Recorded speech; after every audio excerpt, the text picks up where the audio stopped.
घोटकी ख़ालिद हुसैन शेख घोटकी वेझो माथेलो मूमल जी माड़ी जे आसार क़दीमा ॾिनल लोह जे ॾियारियुनि जी चौदीवारी नामालूम चोर गुज़िरियल राति पटे खणी विया।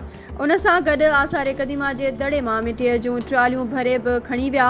अहिड़ो इतला पुलिस खे ॾिनो वियो। पुलिस कख भञी बीणो न कयो ऐं न ई वाक़े जी FIR दाख़िल कई वई। ख़बर मूजिबि गुज़िरियल राति घोटकी सेक्शन थाणे जी हद घोटकी जे मशहूरु आसार क़दीमा माथेलो मूमल माड़ी जे ॾिनल लोह जी ॾियारी सां ॾिनल चौदीवारी खे नामालूम चोर लाहे खणी विया ऐं उन सां गॾु आसार क़दीमा जे दड़े तां मिटीअ जूं ट्रालियूं बि भरे खणी विया।